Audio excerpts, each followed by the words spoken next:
Hello, I'm Dr. Sam Hancock of the Emerald Planet and Emerald Planet TV. We come to you on a week-to-week basis from Washington, D.C. in the United States as we look around the globe in 144 different nations, looking for those 1,000 best practices, the technology, services, and products that are making a difference as we move through the 21st century.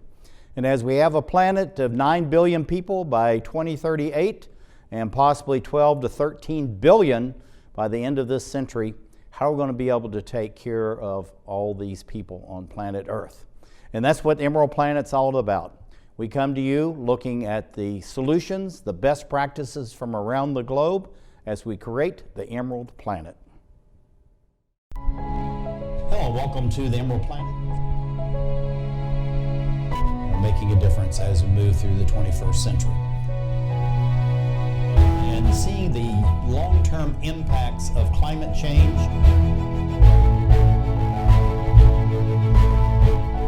We're glad to have you. Thank you for being with us.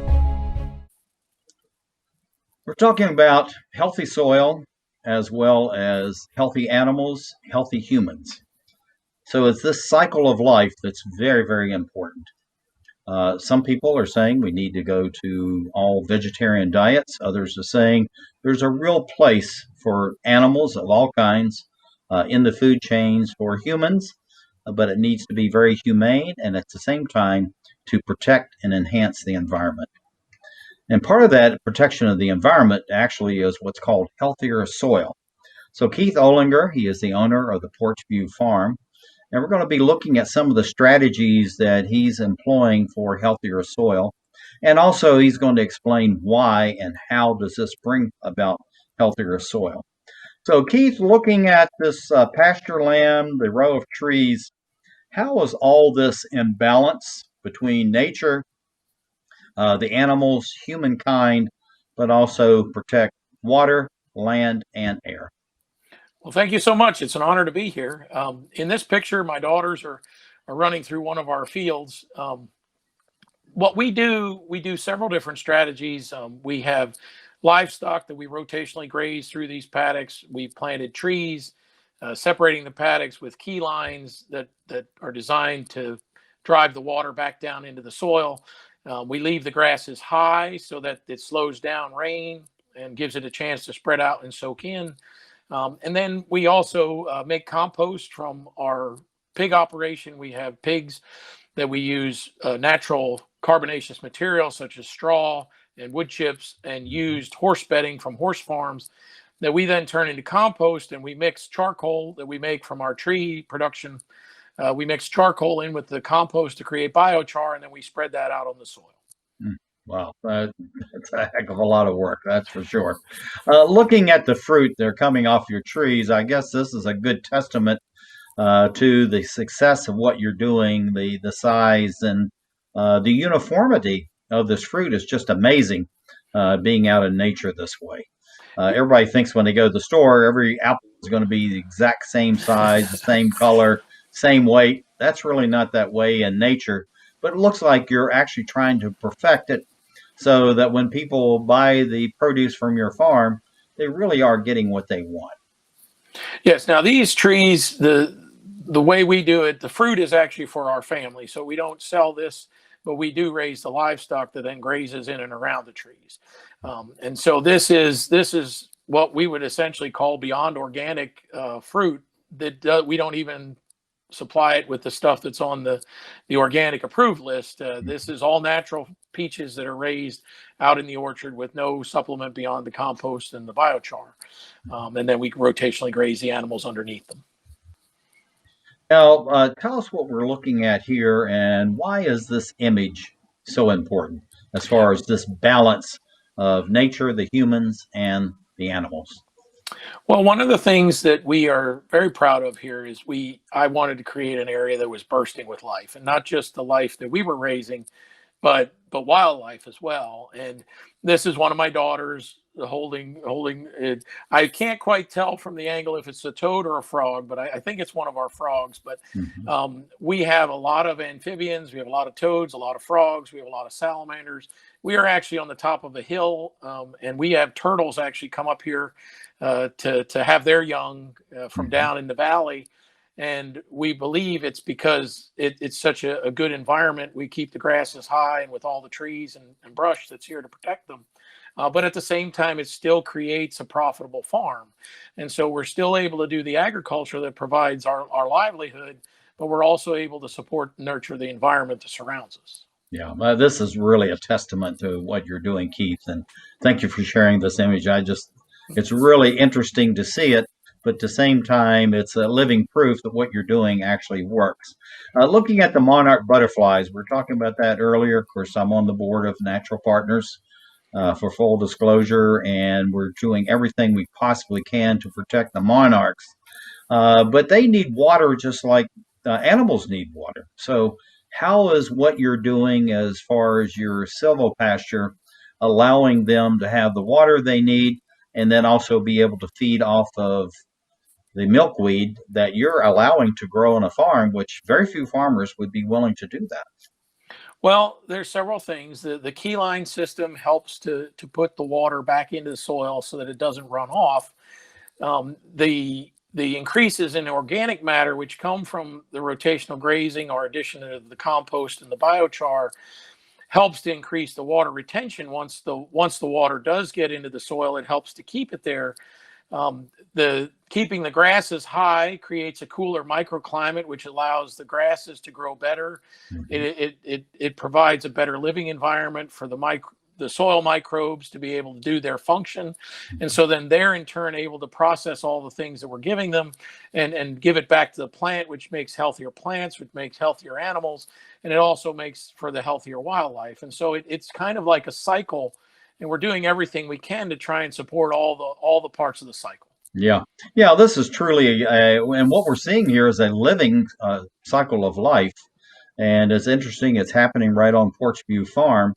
And, right in the middle of, becoming more dense growth area, Washington, D.C. in the United States.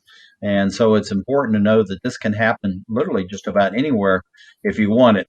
Why are earthworms so important to soil health, but the overall health of the trees and animals and eventually humans? Well, they're a big part of breaking down and processing the nutrients that end up in the soil, and through their what they eat and then their excrement, and through the tunnels that they make in soil, they help with aeration, they help with water flow. In this particular picture, we were actually planting trees that day, and I had just removed the planting bar, and my wife saw the earthworms, and we pride ourselves in having a lot of earthworms in the soil. And so she was just getting ready to plant a tree there. Well, obviously, with this amount of life going on right there, that's going to help that tree grow and be healthy. And so it's very important for just the entire nutrient cycle to be able to support whatever you're trying to grow on top. I'm going to leave this up for just a minute, Keith. H2O, equals water. Mhm. And we've always talked about water is life. And I've added this because I've been doing very deep aeration in my urban forest. So I'm going down 16 to 20 inches, turning the soil. A lot of it's, dense packed clay, mixing in the mulch. And all of a sudden, everything is growing at twice the rate. I'm on my 7th clipping as far as roses are concerned this year. It's just amazing. And also, when I first planted, there was virtually no earthworms whatsoever to be found. And now, every time we get a rain, they're just crawling all over the place. Right. So, why is oxygen so important to mix into the soil and with the mulch that's going in there, and not just the H2O part of that, but why do we need to have a mix of oxygen from, the outside air going into the soil? Well, what a lot of people don't understand is these are living creatures that are aerobic, meaning they require oxygen. Mm-hmm. And so many of the soil microbes that we have do require oxygen, which means we need pore spaces. And things such as compacted soil or overly wet soil, the water can actually force the oxygen out of the pore spaces, which makes it, not capable for this life to live. Now, there are some species that can live and process in a low oxygen environment, but that usually leads to a more downward spiral before they can break down the processes needed to break up that soil and get it aerated again. So it's really, we need those pore spaces. Yeah. And I'm going to leave this up for just a second, too, because I want to ask you a question about all this dense grass and the flowers. But I want to make a statement about just being out in Mojave Desert. A friend of mine engages in green mining principles out there, and people are very much against mining. But the areas where he actually digs, takes out the gold, he's putting it back to contour, and within 24 hours, and what you see, it's almost a demarcation line where he's actually done the mining and put the soil back to contour. It's about 5% mix of moisture in there, but you can actually see the critters moving into that area, and the plants are growing voluntarily, and they don't even need to be planted according to the BLM, Bureau of Land Management requirements, because the plants and the critters are actually populating these areas that have been turned much faster. So looking at the density of what we're looking at here, how is that principle that's going on with my friend? He's gold mining in the Mojave Desert. We're seeing it right here in front of us in Maryland of the United States. Well, in this picture, it kind of gives you an idea of the diversity that we have. So different species of grasses will have different root zones that they produce for that particular species. Now, there's also some science out there discussing what's called quorum sensing. Years ago, they used to say if you have more than one species, it's detrimental. But what we seem to be finding now is that actually, when you have multiple species, they actually work symbiotically to support each other with different things that they might not produce, but that they can get from a neighbor. And the magic number, at least at this point, seems to be 8, that if you can break that 8 species barrier, then they start to work together instead of competing. And so in this photo here, we have some clovers in there. The clovers provide the nitrogen, so we don't do any nitrogen fertilizers. We do use, obviously, the manure from the animals as we rotate them, but in this case, some of the plants and the black locust trees that we plant provide nitrogen fixation, in addition to the animals rotating. Right. I think it's fantastic. What are we looking at here? This is a very curious photograph. This is a photo. So what we do is as we trim our trees for tree health and for their growth, we get a large pile of material that then we use in what's called an open flame cap kiln. So what it does is it creates a flame that as any of the gases come through, it burns the gases to make a very clean fire. So we're not polluting the environment. And what we're doing here is we're making charcoal. So once or twice a week, we'll have a cookout and the girls can do s'mores and hot dogs or whatever we're making that night. And I'm actually, while the process is going on, making charcoal. And then at the end of the night, we'll quench it. And then I'll add it to our pile. And then that gets added to our compost piles as we bed our animals and as we make our compost. That's incredible. I like this. Looking at the tadpoles and your water, how you're actually cleaning the water at the same time you're keeping the land and the air much cleaner. And we've got to be quick. We're almost out of time. Well, these are actually tadpoles that are in one of our water troughs, and the girls are keeping an eye on these to see that they grow into full-size frogs.